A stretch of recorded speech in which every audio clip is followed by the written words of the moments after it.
Buenas noches a todos. Creo que tendré que continuar la presentación por acá, así que tendrán que aguantarme un poquitico viéndome por acá. En lo posible, entonces trataré de guiarme con la presentación desde mi otro computador y que ustedes me vean por acá un poco explicando el tema. También creo que eso genera un poco más de familiaridad. Am, Espero no se siga entrecortando. De hecho, por favor, si me pueden decir a través del chat si se sigue entrecortando, pues con el mayor de los gustos yo estaré ahí pendiente. Entonces, bueno, um, continuaré.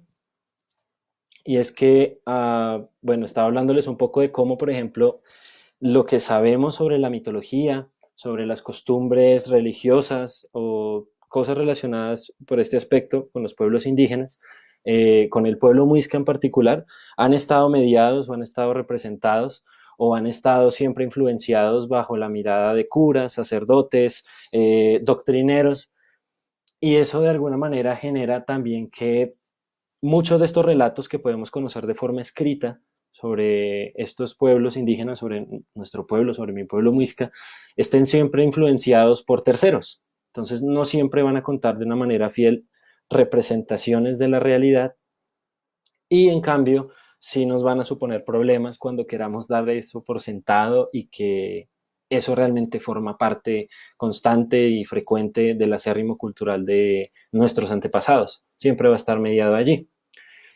Entonces, bien, en esa medida creo que es importante también hacer una salvedad y es que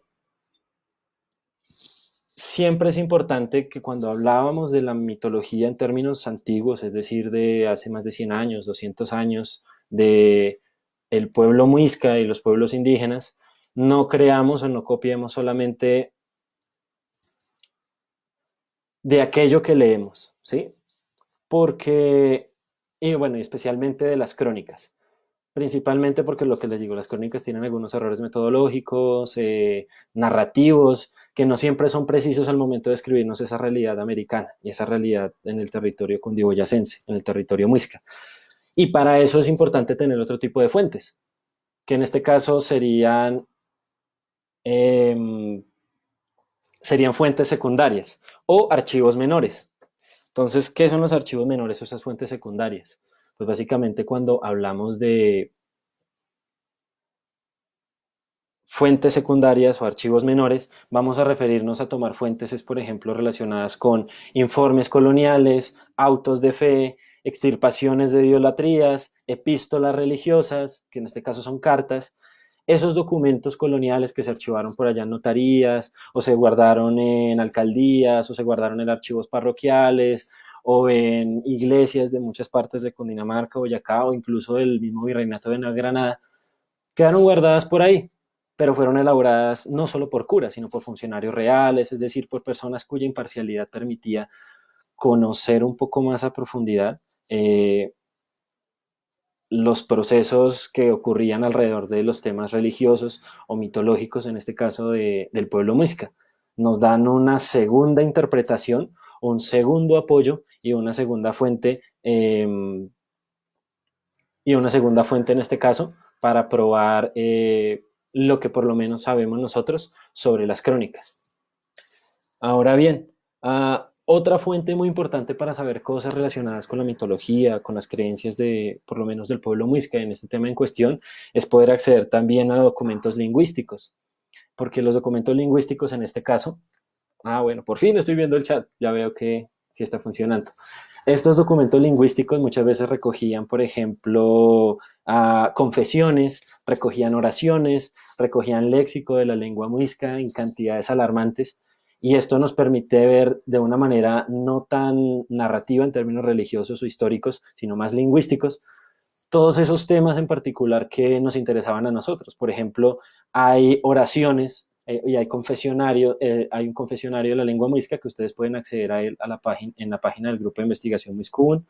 De hecho, si me permiten en un momento, se los comparto. Esos confesionarios, por ejemplo, incluyen preguntas que el sacerdote muchas veces le hacía al indígena, le hacía al encomendero, le hacía al niño, a la mujer, a la persona que estuviera confesionando, preguntándole, por ejemplo, bueno, usted cuando, por ejemplo, hay una oración muy linda en la que él le pregunta, cuando llora la tórtola o cuando canta un tipo de ave en la noche, ¿usted cree en estos agüeros o cree que están relacionados con malos presagios? En otra oración, por ejemplo, en otra parte del confesionario, le pregunta el sacerdote al indígena, suponiendo que todos los sacerdotes misioneros se sentaban a preguntar uno por uno, tratando de buscar, porque realmente el propósito de, que tenían los sacerdotes que hacían actividad misionera era realmente sacarle a los indígenas qué conocimiento tenían sobre sus usos, sobre sus costumbres, para saber si estaban vivas, si todavía existían o si tenían que incluso ser mucho más fuertes al momento de evangelizar y de enseñar. El caso es que hay una oración en la que, por ejemplo, en una confesión en la que el sacerdote le pregunta al indígena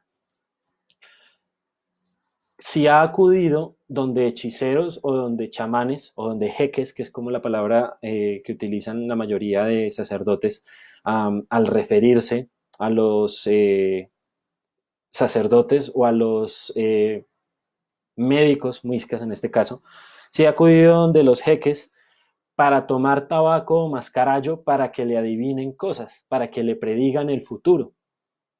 Entonces, una vez más, esos documentos nos sirven para pillarnos cómo, por ejemplo, funcionaba la iglesia, cómo funcionaban los misioneros, cómo funcionaban las dinámicas del mundo de la conquista y de la colonia, para hablarnos de cómo se accedía a los conocimientos de los pueblos, de cómo se buscaba llegar a ellos para saber más sobre sus creencias, sobre sus costumbres y de esa manera erradicarlas. Realmente no podemos hablar de que, por ejemplo, en el siglo XVI o durante la conquista los cronistas o los conquistadores tuvieran ganas de etnografiar y documentar de forma muy amistosa y muy amable las costumbres, las formas de vida y las tradiciones de nuestros antepasados, sino de fondo había un objetivo mucho más grande: someter, colonizar, conquistar, reducir. Entonces siempre va a ser una constante. Y bueno, siguiendo un poco en la presentación, entonces, por ejemplo, hay en las fuentes de la lengua muisca, en el diccionario que les acabo de compartir, en los comentarios ahí, ustedes pueden buscar la palabra Suetiba y Wahayoke. Entonces se las voy a anotar por acá. A ver. Y estas palabras, cuando ustedes las buscan en el diccionario de lengua muisca, para el sacerdote, para quien elaboró la gramática o el confesionario, estas palabras traducen demonio. Demonio, brujo, bruja, y generalmente toman un significado tan complejo que puede llegar a tener esa palabra en la lengua muisca, en el muiscún, en la lengua indígena, en esa cultura, en esas tradiciones, y simplemente la asocian con algo demoníaco, tajantemente, desconociendo una riqueza simbólica, cultural, de cualquier otro tipo, y mostrando una vez más que no son respetuosos de esa realidad, sino que cumplen un propósito como funcionarios de la iglesia o del gobierno del Estado, y es someter, es reducir a los indígenas y hacer creer que sus creencias y que sus formas de vida y sus maneras de entender el territorio, o incluso de tener una epistemología propia, son erradas. Entonces, ustedes pueden consultarlas ahí en el diccionario. Ahora, bueno, en la presentación ya avancé a la segunda parte de la presentación, valga la redundancia, y es la parte que significa bocha. Bocha es dos en lengua muisca, entonces estamos en la segunda parte, que es la convivencia y la adaptación. Entonces, si en una primera parte nosotros vemos que los cronistas, los conquistadores, se acercaron a la realidad indígena para describirla, obviamente a su favor y a su acomodo, para contar un poco cómo vivían esos indios, para también narrar un poco qué sucedía dentro de sus vidas y asimismo pues manejarlas y acomodarlas al contexto de la época. Eh, Llega después esta parte que es cómo los pueblos muiscas o los pueblos indígenas que vivían y que viven actualmente en los territorios de Cundinamarca, Boyacá y Santander empezaron a adaptarse, pero asimismo también a negociarse con los españoles o con los invasores. ¿Y a negociar qué? A negociar sus saberes, su jerarquización política, social, su economía, su territorio, su vida entera. Empezaron a negociarla con los españoles. Y en esa medida los españoles también negociaron muchas cosas de sus costumbres, de sus tradiciones, eh, y de esa manera lograron de una manera, voy a llamarlo entre comillas, pacífica, convivir. Sin embargo, bueno, como ustedes lo saben, la conquista en América, la invasión de América supuso unos procesos terribles de asesinatos, matanzas, sometimientos, expropiaciones, persecuciones terribles.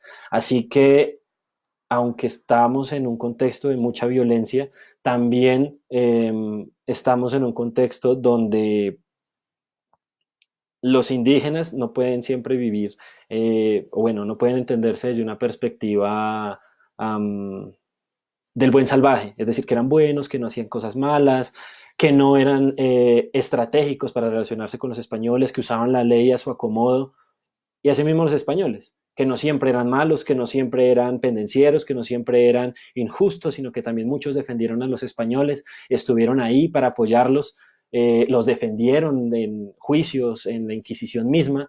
Entonces, en la época de la colonia, ya cuando pasamos de la conquista, en la colonia empiezan a redibujarse y a construirse nuevas realidades. Entonces, en este caso, les iba a hablar de un ejemplo, el proceso de Ubaque. Ubaque es un pueblito que queda detrás aquí de los cerros de Bogotá. Es un pueblito muy bonito que queda al lado de Choachí, Fomeque, y justo queda en el valle de Ubaque. Este pueblo tiene algo muy interesante y es que tiene una laguna. Esta laguna, desde muchísimo tiempo, desde tiempos coloniales, incluso en tiempos actuales, siempre se ha asociado con ritos indígenas, con la tradición muisca, con la tradición de los indígenas que vivían y viven aún allí. Para los muiscas, por ejemplo, para mi familia, para la gente todavía en el campo, en la ruralidad misma, eh, las lagunas y los cuerpos de agua siempre están asociados con ritos, siempre están asociados con seres sagrados, siempre están asociados a culebras o son seres vivos, incluso las lagunas se riegan o se tragan a la gente o inundan los cultivos o dañan las cosechas. Entonces, en ese marco, la laguna de Iguaque tuvo un proceso muy interesante en el siglo XVI, más o menos como, ya les digo yo, en 1563, esta laguna se volvió muy importante, bueno, para la historiografía del Nuevo Reino de Granada y también para muiscólogos como yo, también como otras personas que de forma académica o no académica le trabajamos a este tema. Se volvió muy importante porque en ese año ocurrió, según dicen las fuentes y según dicen los investigadores actuales, la última gran ceremonia religiosa pública de los muiscas de Ubaque, suponiendo que hay cosas muy diferentes, obviamente, cultural, lingüísticamente.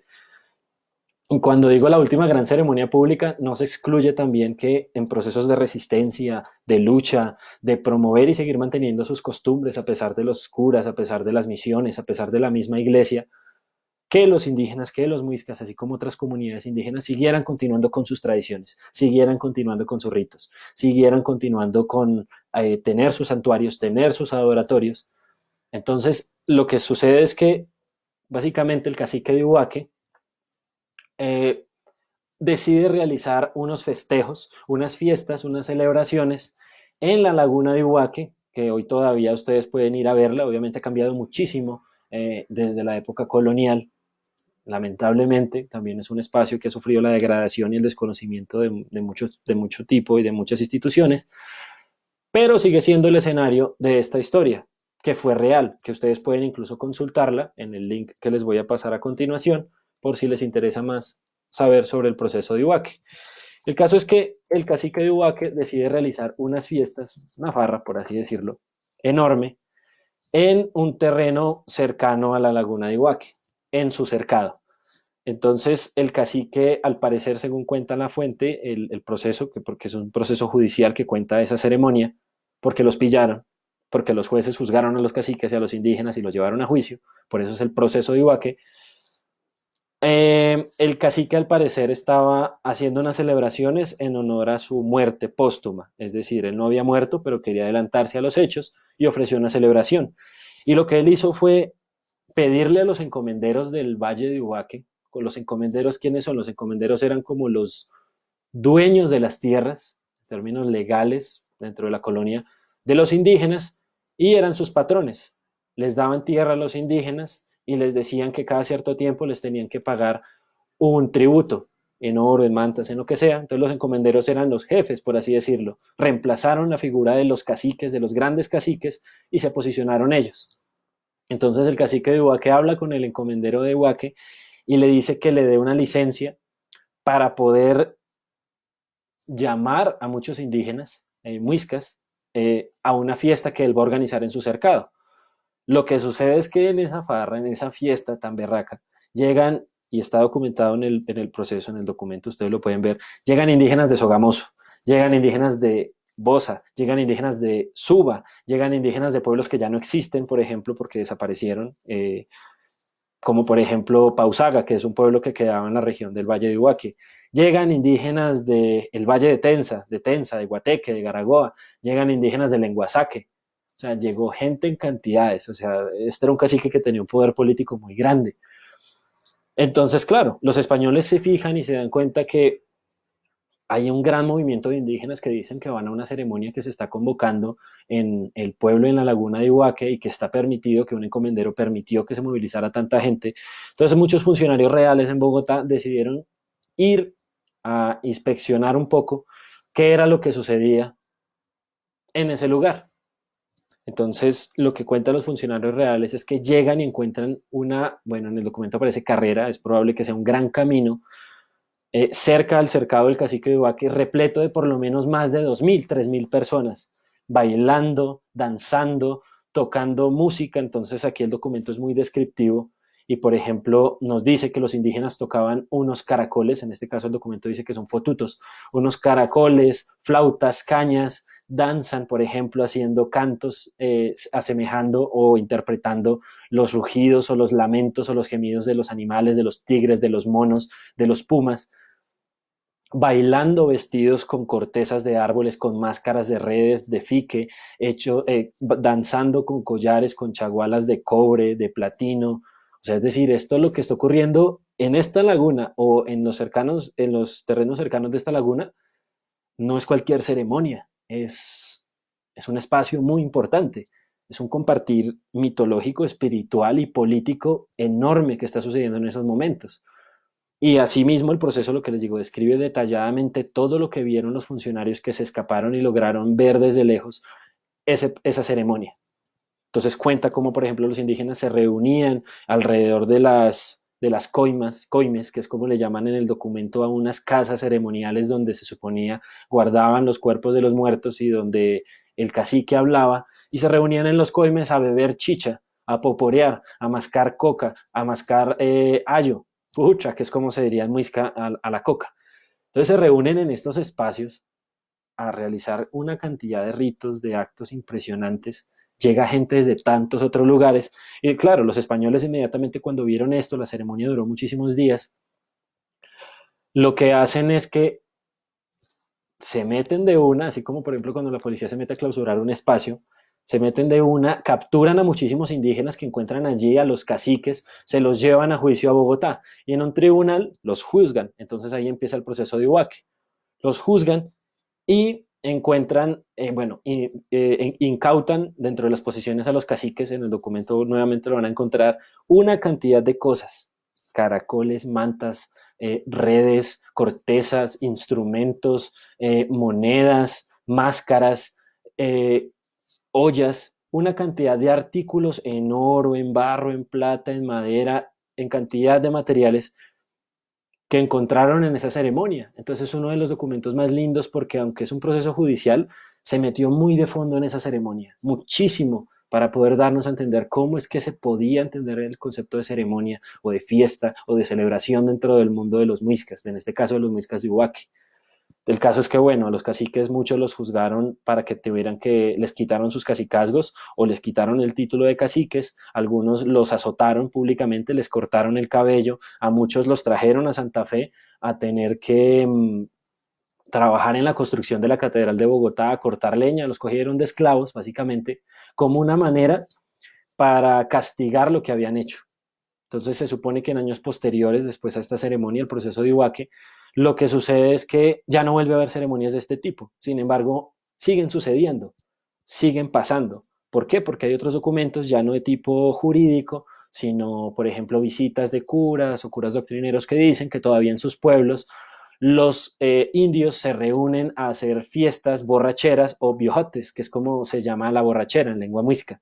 Entonces estos biojotes no se entienden solo como el concepto de ir a beber y caer hincho la perra en el piso, por así decirlo, llevado por la chicha y por la embriaguez, sino que en estas ceremonias es alrededor de la chicha, alrededor de la bebida, alrededor de la música, de los bailes, de las danzas, de la interpretación simbólica de los bailes de los animales o a través de los lamentos, los quejidos. Se construye y se negocia la mitología, se construyen las tradiciones, un sistema espiritual de la misma comunidad. Entonces la palabra biojote no es solamente borrachera, de fondo lleva muchísimo más significados. De hecho hay un libro que se llama Costumbres en disputa, el proceso del Valle de Ubaque, donde en ese documento María Estela González de Pérez, es una investigadora ya fallecida de la lengua muisca, ella habla de la palabra biojote y cómo sustenta a través de sus investigaciones y de un análisis lingüístico cómo esa palabra es mucho más que solamente una borrachera, es muchísimo más compleja. Entonces, estos biojotes siguieron ocurriendo, siguieron sucediendo durante muchísimo tiempo, pero es probable que desaparecieran después del siglo XVII, incluso mucho tiempo atrás. Entonces, bien, este ejemplo del proceso de Ubaque me lleva a leerles, por ejemplo, un ejemplo de un documento de una visita de unos oidores. Los oidores eran funcionarios del gobierno cuya función, valga la redundancia, consistía en oír, es decir, en ser una extensión más del gobierno para ir a mirar cómo vivían esos indígenas. En este caso, entonces, imaginémonos, y bueno, el ejemplo nos habla del pueblo de Iguaque, que hoy en día es el pueblo de Chiquiza, que también tiene ese nombre, en 1595.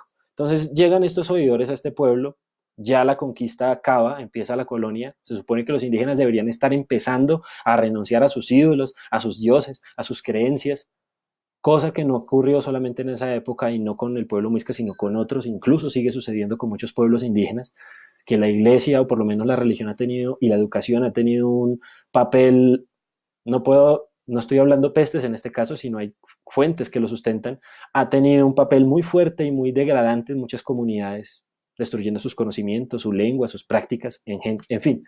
Entonces llegan estos oidores al pueblo de Iguaque y les voy a leer lo que dice en el documento, cuyo título curiosamente es Extirpación de idolatrías. La extirpación de idolatrías era ese lindo y hermoso papel que tenían los sacerdotes de aquella época o los funcionarios de la Inquisición para extirpar, para sacar. Es una palabra muy fuerte para decir que básicamente llegan a destruir lo que encuentran allí. Entonces el documento dice, unos indios chontales llamados Pedro Umbarique y Elena Pine confesaron que tenían escondidos los huesos de un indio cacique en forma de santuario, los cuales había sacado de la iglesia un indio llamado Domingo. Como resultado, los oidores mandaron quemar en la plaza los huesos de los indios infieles que se habían encontrado en los santuarios y que los del cacique cristiano se restablecieran en la iglesia. Asimismo, y para el servicio de nuestro Señor, de extirpar todo abuso de idolatría y que no haya memoria ni rastro de ella entre los dichos indios, el oidor mandó a que las dichas 7 casas y templos de idolatría en que los dichos indios antiguamente solían hacer ceremonias e idolatrías se quemen y demuelan. Yo lo pongo con el siguiente ejemplo. Ustedes, sus madres o sus abuelas, ¿cómo se sentirían, por ejemplo, de ver que alguien llega a quemar la iglesia del barrio?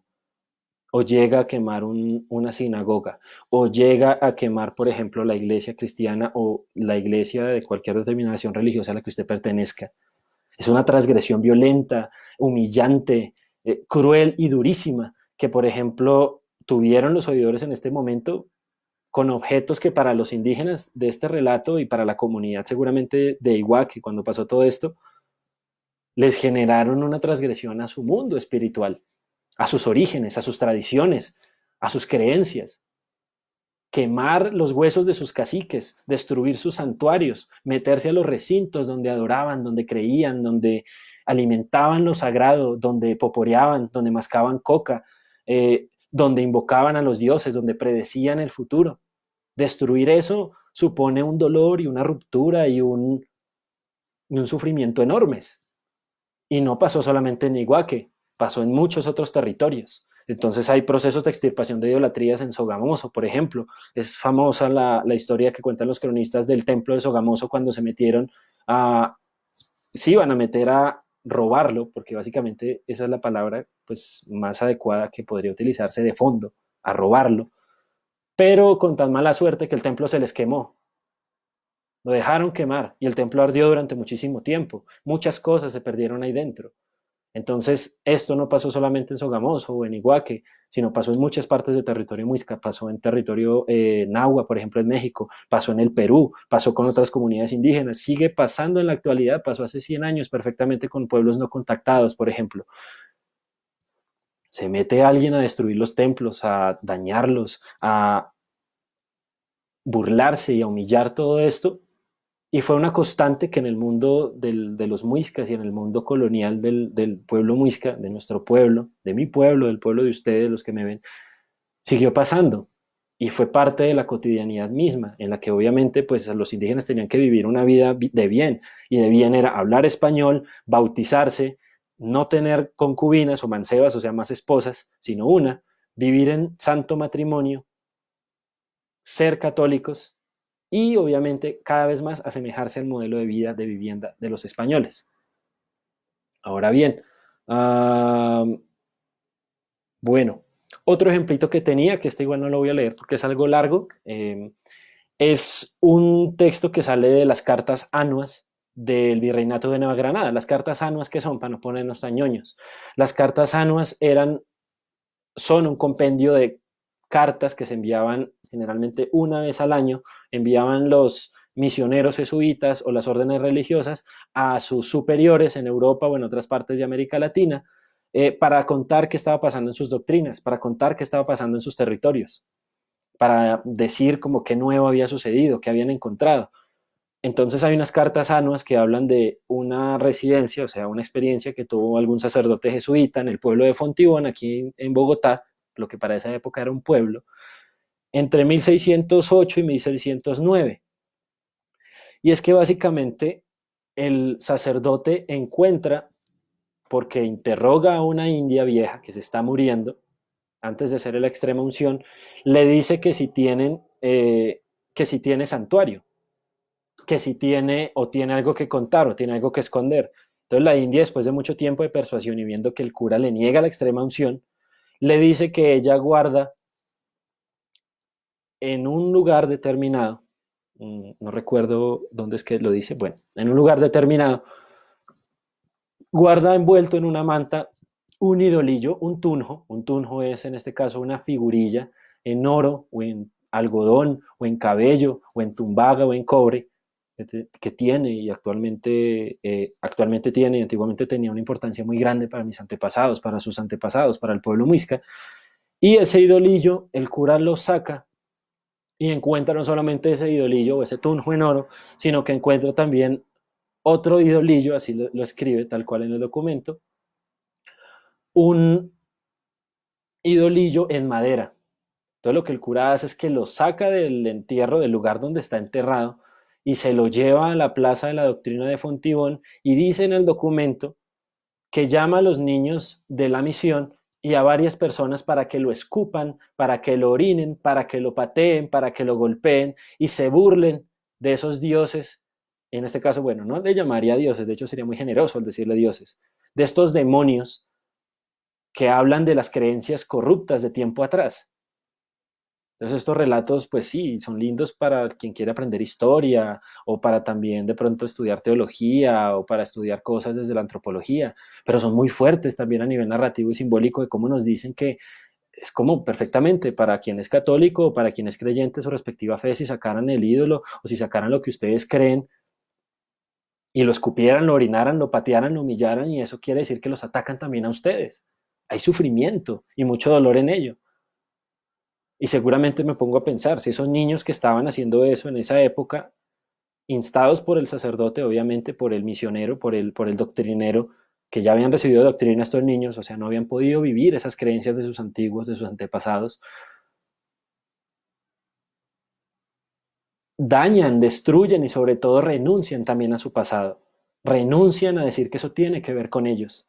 Y es algo que una vez más no pasó en ese lugar, no pasó en Fontibón, pasó en muchos otros lugares de este territorio, pasa en el mundo también.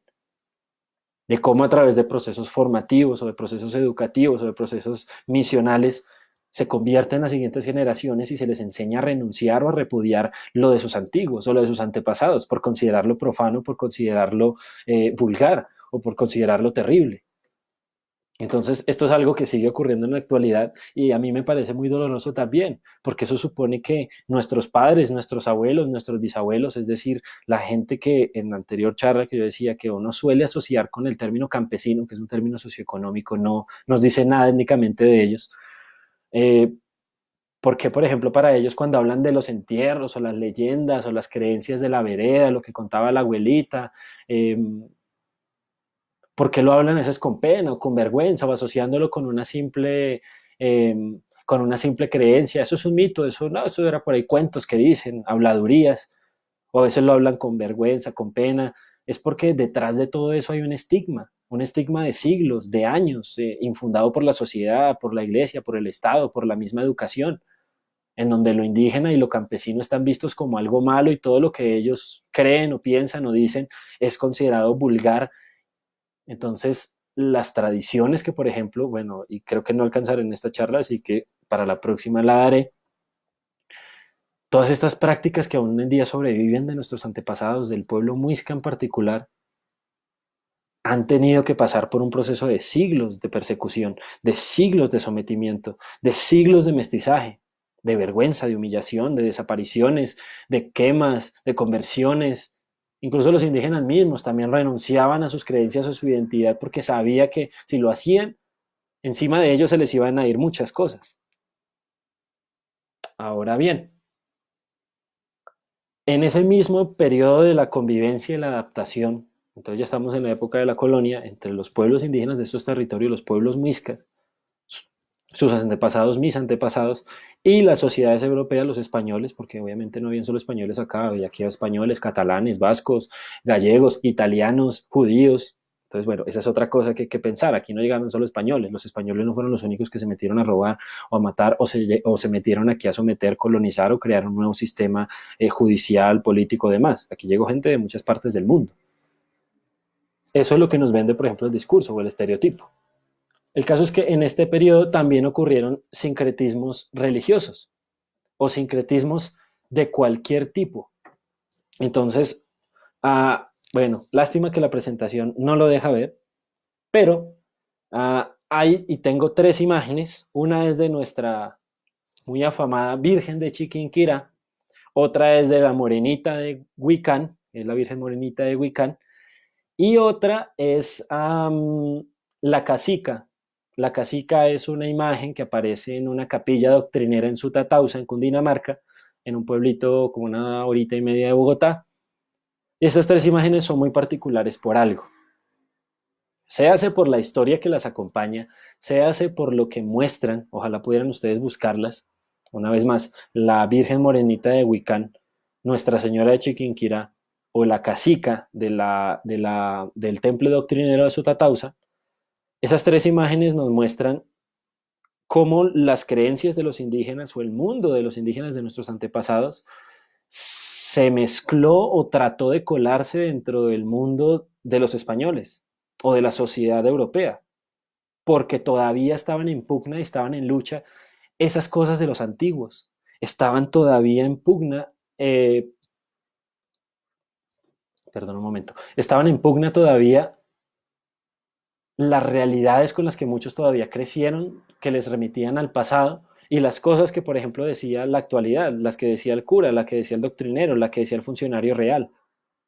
Entonces, en un proceso de resistencia surge este sincretismo, en una manera de codificar y de esconder también y de seguir luchando por tener todavía una conexión con ese mundo antiguo, con ese mundo de atrás, con el de los antepasados.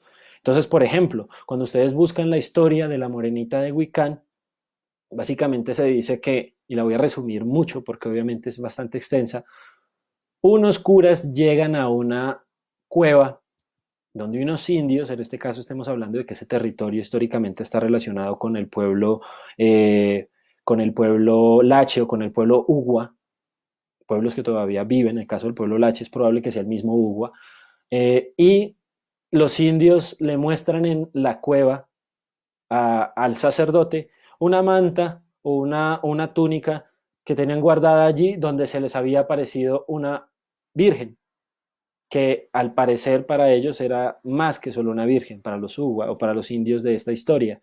Y el cura se la lleva, la baja de la cueva, del lugar donde estaba, probablemente era un santuario, y se la baja al pueblo de Huicán. Y claro, de repente alrededor de ella se vende la idea, la teoría, la creencia de que es la Virgen morenita, de hecho es una Virgen morena, no es una Virgen blanca, no es una Virgen negra, es una Virgen morena que se parece a los indígenas. Por ende, el indígena puede reconocerse en la Virgen y asumir mucho más fácil o de una forma mucho más cercana eso que el cura le quiere enseñar, que le compete esa religión cristiana. De esa manera no es tan distante. Ahí hay muchas maneras puntuales de también metérsela a las personas, discursos. El caso es que hoy en día la morenita de Huicán en la región del nororiente de Boyacá es una advocación muy importante, valiosísima, y su historia de fondo esconde es básicamente una historia indígena. Y es probable, al igual que la Virgen de Chiquinquirá, cuya historia cuenta que al parecer se hizo en un lienzo de algodón, tejidos que generalmente hacían los indígenas, que incluso se encontró una indígena en los alrededores de Chiquinquirá, eh, historias muy profundas de un origen indígena. Es decir, todas estas vírgenes, todas estas deidades o advocaciones religiosas de la actualidad que conocemos como las patronas de los pueblos, muchas veces pueden llegar a tener un origen de un objeto o de una tradición indígena que fue apropiada o fue modificada o fue cambiada por los españoles, por los sacerdotes, para que pareciera una virgen, y se le vende esto a la gente. Y se le vende en la medida en que eso ayuda y favorece a la evangelización, a la catequización. Entonces, hay muchos discursos moviéndose allí. La Virgen de Chiquinquirá es algo muy parecido, no es una Virgen morena, pero la historia del material con el que se hizo y la historia en particular dejan entrever que es muy probable que también tenga un origen indígena. No sabemos si muisca, porque obviamente pues hay una historia que ha cambiado mucho desde entonces, pero nos dice mucho. Por ejemplo, eh, la cacica, que es la figura que aparece en la capilla de Sutatausa, en la capilla doctrinera de Sutatausa, es una mujer, cabello corto hasta los hombros, encima de ella lleva una manta, tiene en sus manos, estoy viendo la imagen, tiene en sus manos en posición de rezar, en posición religiosa, y en sus manos cuelga un rosario. En la parte de abajo se alcanza a ver lo que parece ser un chumbe, véase o interprétese como una faja o como una prenda de vestir que todavía los pueblos andinos, los pueblos indígenas, incluso colombianos, todavía utilizan, que alrededor de ellas hay creencias muy importantes, muy particulares. Y digamos que esta cacica tiene sus ojos cerrados, viste un hábito blanco, y lo que es curioso es que esa manta que tiene la cacica tiene diseños, que no son diseños precisamente de origen occidental, o de origen español, o de origen europeo. Son diseños de origen indígena. Hay algún artículo que pueden igual investigar un poco al respecto, que al parecer nos habla de que esta manta no era de origen muisca como se creía, sino que venía de unos intercambios comerciales que realizaban los pueblos de aquí, los españoles también acá, con los pueblos del Perú. Entonces es probable que sea una manta andina, peruana, pero igual es una manta indígena, es una manta con diseños, con dibujos, con cosas relacionadas con el mundo de lo indígena. ¿Y qué hacen en una casica? ¿Y qué hacen en una mujer en una iglesia? Y por cierto, en la iglesia esta casica tiene una posición muy especial, no está por allá en una esquina relegada, nos dicen algo. O sea, es una vestimenta indígena en una mujer que está haciendo la posición de rezar y de orar, que tiene un rosario, que está en una iglesia, pero que tiene elementos distintivos que nos hablan del mundo indígena. Y ahí están vivos, o estuvieron en ese momento. De hecho, es muy común también encontrar que muchas de las pinturas o frescos que se hicieron en algunas capillas doctrineras en Cundinamarca o en Boyacá fueron mandadas a veces a hacer por los caciques o por indígenas que tenían dinero y que buscaban que quien hiciera los frescos en las iglesias incluyera sus rostros, para que ellos también figuraran ahí. Es decir, el indígena no era una figura relegada y sus tradiciones y sus orígenes y sus historias no quedaron solamente perdidas en la historia. Buscaron ellos, los mismos indígenas también, que su realidad y su mundo permeara y llegara dentro de la sociedad europea, dentro del catolicismo, dentro del cristianismo, dentro de la sociedad colonial. Lamento haberme extendido mucho en esta parte. Ahora bien, ¿qué sucede? Um, durante la colonia siempre va a ser constante toda esta lucha de las prácticas indígenas que conservaban las personas que vienen en estos territorios, de sus creencias, por ejemplo, alrededor de las lagunas, de los santuarios, del uso de palabras, en este caso muisquismos, o de sus apellidos, de su apariencia física, que todavía seguían muy latentes en la época de la colonia, pero que el objetivo de la misma época colonial también y de la dominación española era cada vez más reducir al mestizaje o incluso al ya no ser indígenas a estas comunidades. Entonces, durante más de 200 años, incluso todavía, esos procesos de borrar la memoria dentro de las personas selectivamente, de hacerles olvidar su lengua, sus tradiciones, de renunciar a sus lugares sagrados, o de desaparecer, o de juzgar, o de castigar a las personas que eran especialistas en estos conocimientos, es casi siempre una constante en tiempos coloniales. Al punto, por ejemplo, que en la misma historia, ya después en la tradición oral, ya la gente empieza a dejar de llamarse muisca o deja de denominarse india o deja de denominarse natural de o nativa de. Y cada vez más la asignación étnica, o sea, el grupo étnico al que pertenecían, por ejemplo, muisca o quechua o inga, empieza a dejarse de usar y se habla de la gente de ese lugar solo como indios, ya no importa su etnia, y después de indios, campesinos. Entonces, cada vez más el título o el rótulo que se utiliza para hablar de esas comunidades, de estas personas, empieza a borrar y empieza a eliminar cualquier rastro que hable de su origen.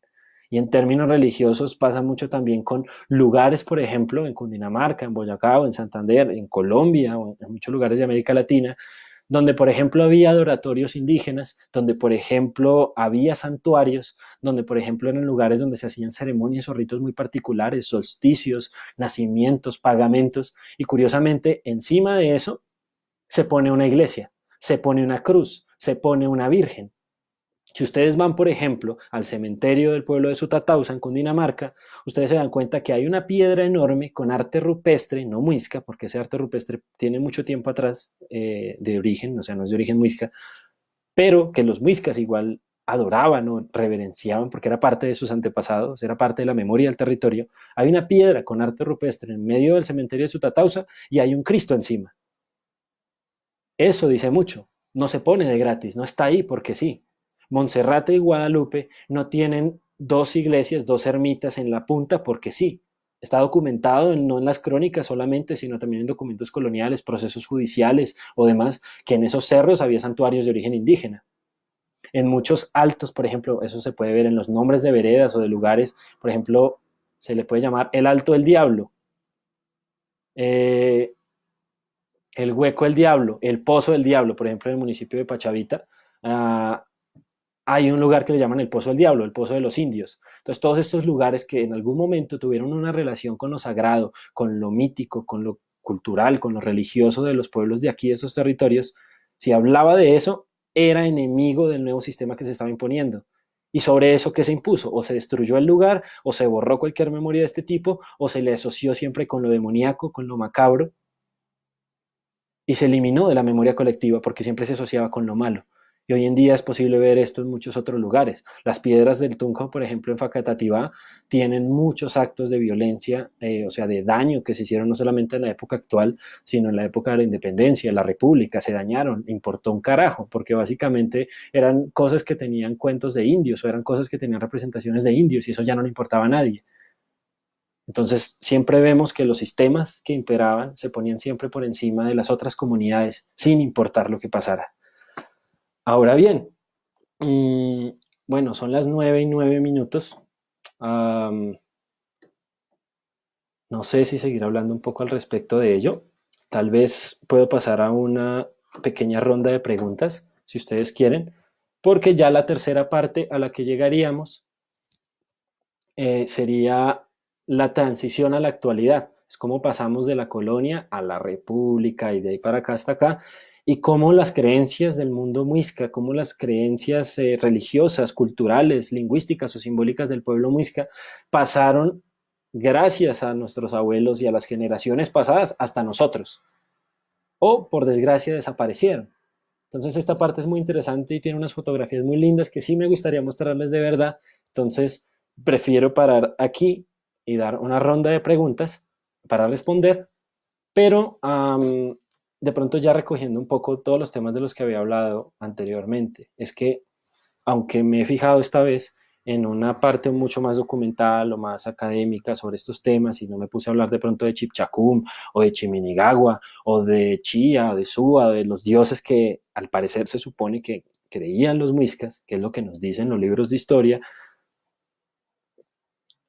Ay, me perdí.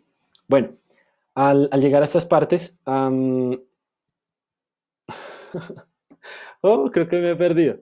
Creo que me he perdido. Estoy volviendo en mí.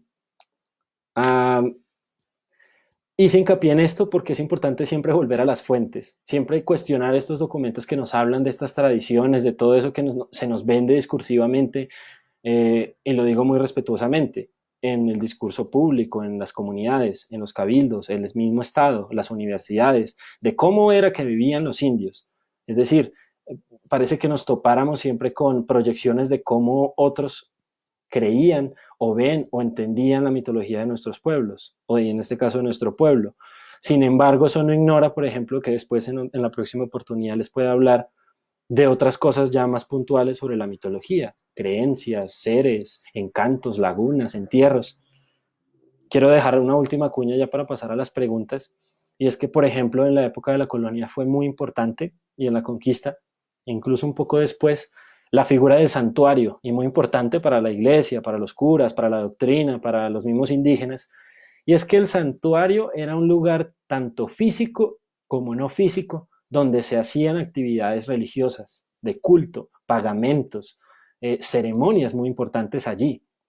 Esos santuarios muchas veces las crónicas las describen. Eduardo Londoño es un investigador muy bueno, pueden buscar Eduardo Londoño, santuarios o Museo del Oro. Él allí tiene varios artículos que habla de visitas o de extirpaciones de idolatrías que hacen los sacerdotes en la época colonial a estos lugares, pero básicamente los santuarios en la época colonial y de la conquista fueron importantísimos y lo que medio se alcanza a saber de ellos, porque muy poca documentación hay al respecto, es que eran lugares, por ejemplo, donde se guardaban muchísimas cosas. Había bastidores hechos, por ejemplo, en pieles de venado, había plumas de animales, de guacamayos, de papagayos, había instrumentos musicales, máscaras, había momias, es decir, cuerpos de caciques o de sacerdotes conservados allí. Había butacos donde se sentaba la gente a poporear o a probar sustancias alucinógenas, yopo u otras cosas relacionadas con esto. Había, por ejemplo, espacios donde se ponían figuritas en oro, se ponían los tunjos, se ponían granos de algodón, se ponía maíz, se ponía sangre, semen, por ejemplo, había uñas. Entonces, estos santuarios eran lugares muy ricos y generalmente casi los españoles no los describieron muy bien. Son pocos los documentos que logran describirlo precisamente porque no importaba describir o hacer hincapié en ellos, sino destruirlos, desaparecerlos y decir que eran lugares de culto al diablo. Pero poder acceder a estos documentos y poder imaginarnos cómo era un santuario, cómo era un lugar donde se hacían ceremonias de noche, cómo olía, cómo sentía, cómo sabía, cómo era la energía dentro de este lugar, qué tan importante era para esas comunidades, es algo valiosísimo. Y esos santuarios se mencionan siempre en esos documentos. Después en la próxima charla que dé, les hablaré un poco más al respecto de ellos. Entonces, bueno, ya pasando a una ronda de preguntas, lamento si fue un poco larga la presentación.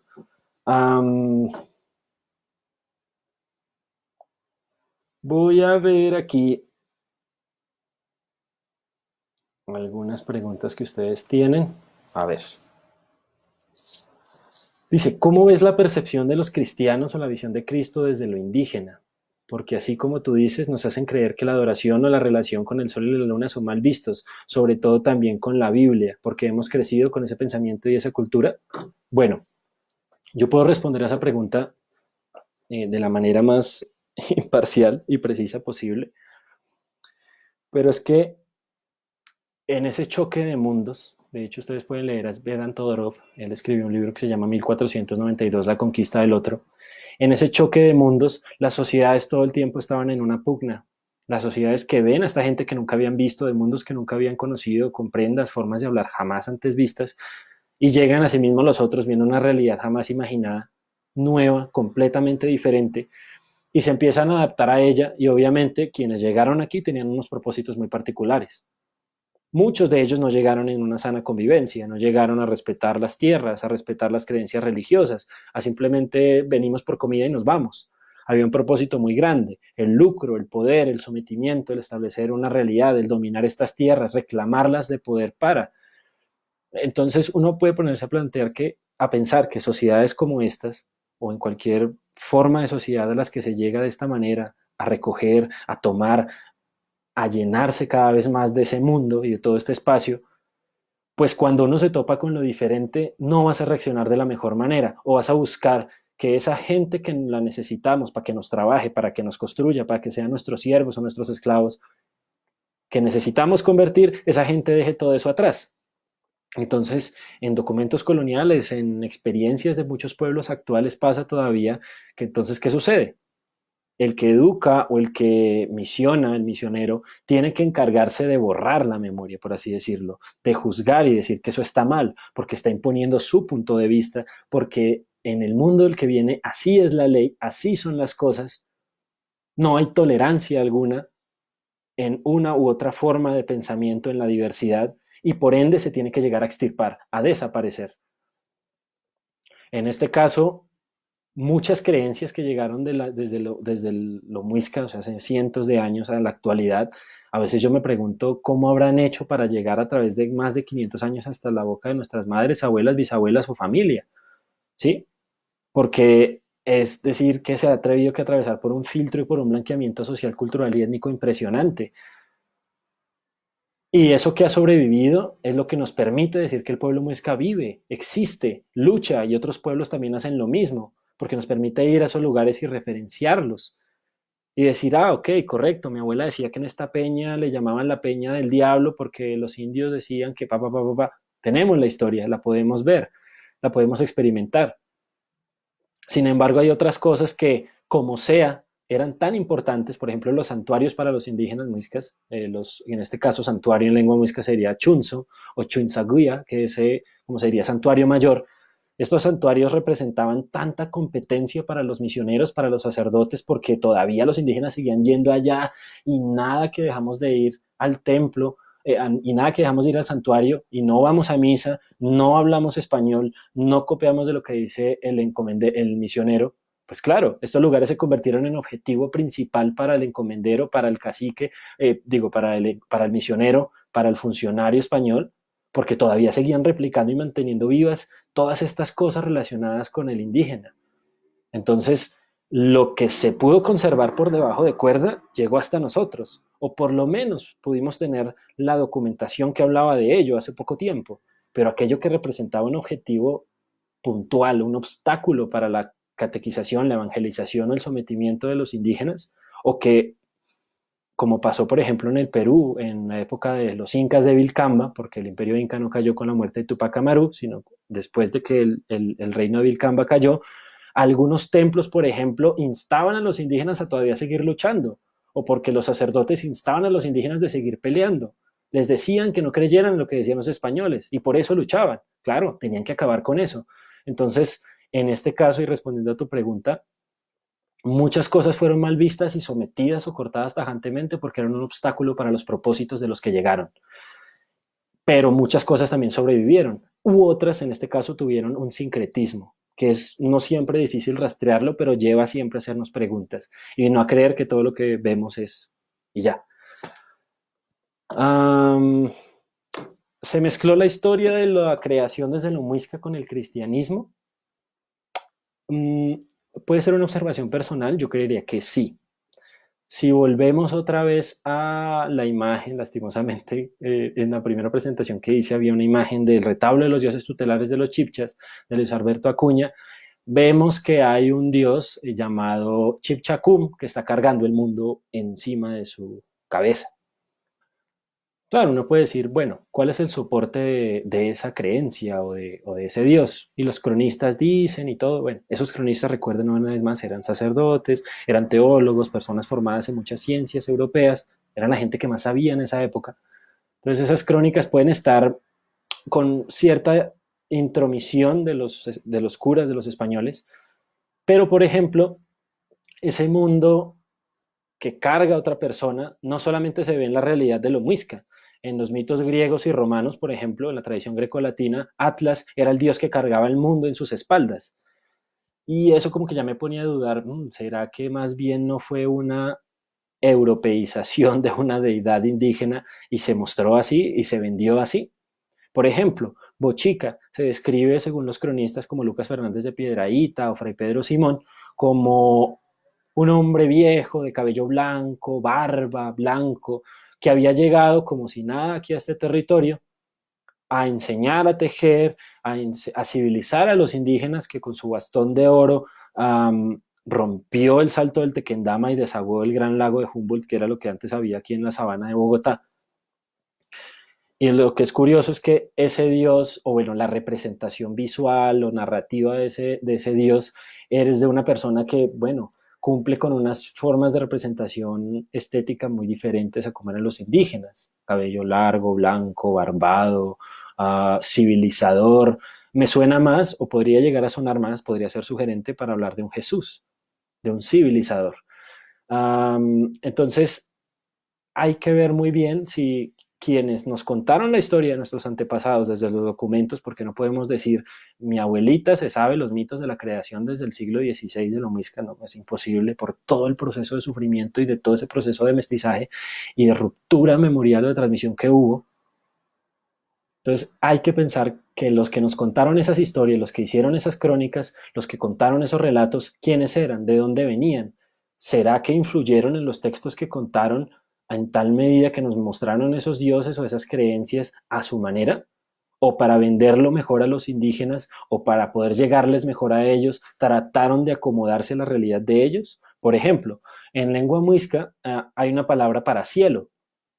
Cielo, el cielo cristiano, obviamente, porque para los muiscas, para todavía, para nosotros y para otros pueblos indígenas como los arhuacos, los ugua, existen más de dos mundos, existen tres, cuatro mundos, arriba y abajo, y hacia abajo hay varios, y este. Entonces, el cielo, que era lo que buscaban los españoles para traducirle a los muiscas como o sea, un acercamiento al concepto de cielo para los, para los muiscas desde los españoles, hay una palabra que es guaticuica. Entonces la voy a escribir acá.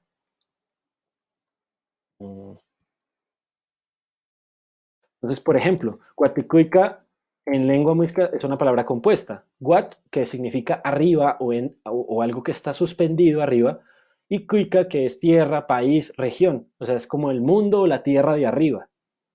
Claro, es una traducción, es un calco, o sea, es una copia básicamente del concepto en español pasado al concepto indígena o a la lengua indígena. Pero claro, yo me pregunto lo jodido que podría ser para un sacerdote y para un indígena de estos territorios entender que Dios vivía en el mundo de arriba y solo había un mundo y los otros mundos qué.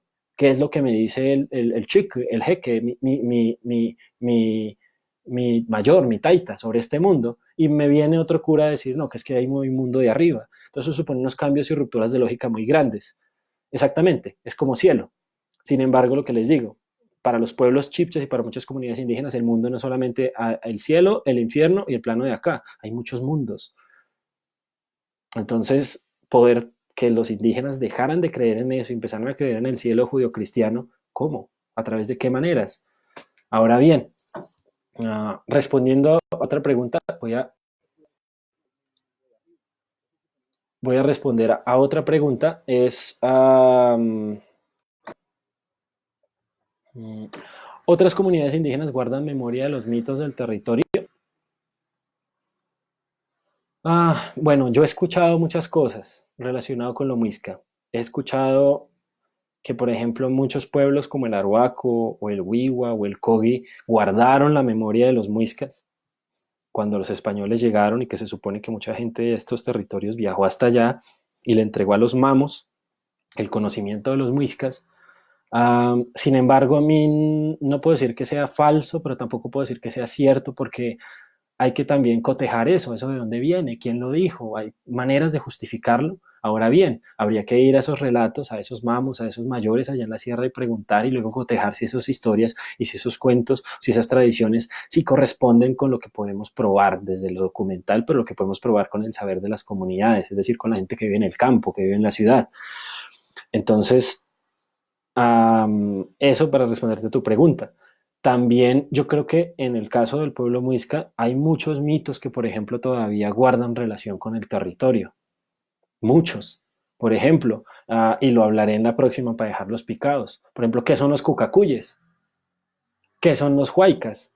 ¿Qué son los tunjos? Todavía esas tres figuras, esas tres palabras, que por cierto son muisquismos, figuran todavía dentro de la tradición oral de las comunidades rurales en Cundinamarca, Boyacá y parte de Santander, o incluso donde han llegado las personas que vieron en esos lugares. Y alrededor de esas tres palabras, de esos tres seres, se han tejido formas de entender el territorio, las peñas, los páramos, las lagunas, esos mitos que cuenta la abuelita que es alfarera, que cuenta la abuelita que trabaja ya en la vereda, el abuelo que es coplero, que contaba la tía que ordeñaba las vacas y me lo dijo alguna vez, nos dicen mucho sobre ese territorio. Y claro, hay que estudiar juiciosos, no solamente desde lo académico, sino desde estar en la misma comunidad.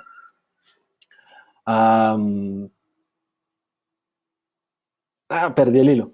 Pero bueno, hay que también entender qué, qué les dice a ellos, a las mismas comunidades, y qué nos dice a nosotros, juiciosamente esos relatos, porque tienen algo muy profundo que nos puede permitir cotejarlo con el pasado. De hecho, se hablaba de cucacuyes en la época colonial, se hablaba de encantos en los páramos, en las lagunas, y todavía existe en la actualidad, se puede probar. Entonces muchos de estos mitos aún existen en el territorio. Respondiendo a otra pregunta, que si conozco a la Virgen de Morcá o de Genesano, no, pero sé que en esos lugares, bueno, donde están los actuales sitios donde se venera a los santos en estos lugares o a las vírgenes, estos lugares fueron adoratorios indígenas también. De eso sí puedo probarlo y estoy seguro de ello. Y bueno, a ver, otra.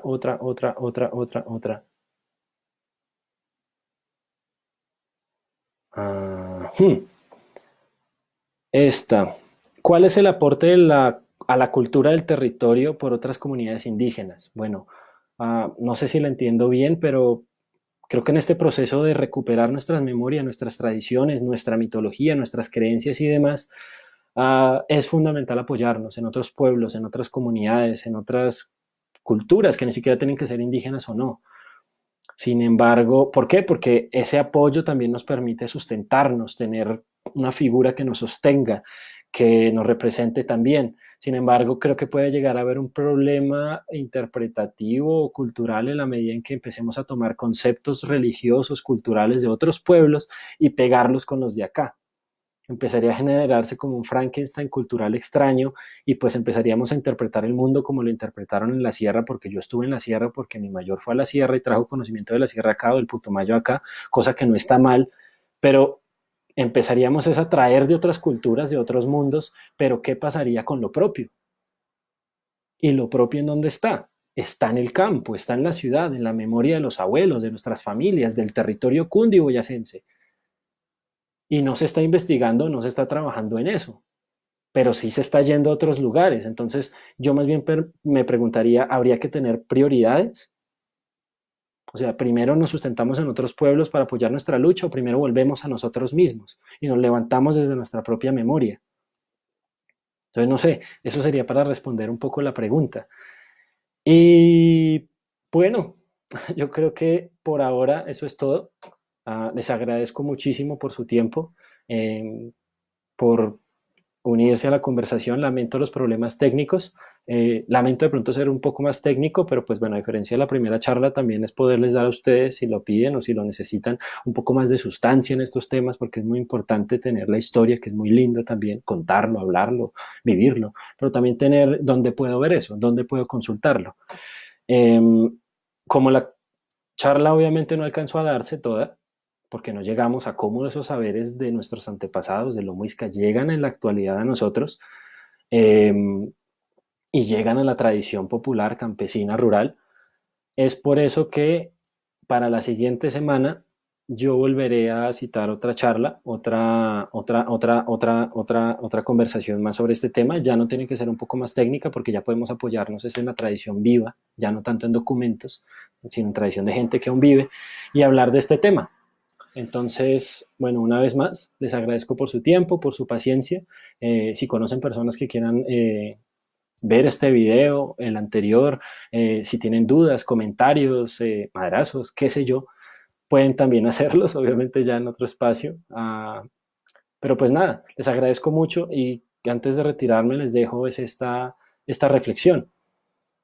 Es que, por ejemplo, mirando documentos que nos hablan de violencia, sometimiento, extirpación de idolatrías, quemar iglesias, enterrar gente, azotar y demás, cómo realmente nosotros estamos asumiendo la tolerancia a nivel religioso, discursivo, espiritual, cómo todavía, por ejemplo, nosotros mismos creemos o queremos imponer cosas a los demás, someter, decir eso no está bien, según mis principios eso tampoco. O sea, eso pasó hace 500 años, pero pasa ahora porque seguimos siendo seres humanos. ¿Qué estamos haciendo con todo eso? ¿Sometemos? ¿Aceptamos? ¿Respetamos? Y también otra cosa es que, aunque pronto muchos llegaron a esta conversación esperando que les hablara, no sé, qué nos dicen las piedras sobre lo muisca, o háblanos del dios Chipchacum, o todas estas cosas, antes de llegar a todo eso es importante preguntarlo, ¿quién lo dice? ¿Desde dónde? ¿Por qué? ¿Quién hizo o quién escribió ese documento donde yo leí que Chipchacum cargaba el mundo encima? ¿Por qué? Porque por no llegar a las fuentes, por no cuestionarnos las cosas o por comer de lleno, creemos muchas cosas y es necesario dudar, dudar para aprender, para seguir avanzando y para seguir luchando, porque a final de cuentas, dentro de la lucha de lo misca, de nuestra propia memoria, es muy importante tener de muchos lados, ser holístico, listo lo académico, listo lo espiritual, listo lo demás, y en eso nos luchamos a nosotros mismos y a nuestra identidad. Entonces, muchas gracias por todo, sigan dudando, sigan pensando y sobre todo sigan haciendo también, es muy importante. Les mando un abrazo, otra vez más, mi nombre es Manuel Gómez Aguaquiña, Misichoscua, Ascua, Sibcua, un abrazo, les mando saludos, que estén muy bien. Ay, ahora hay que apagar esto.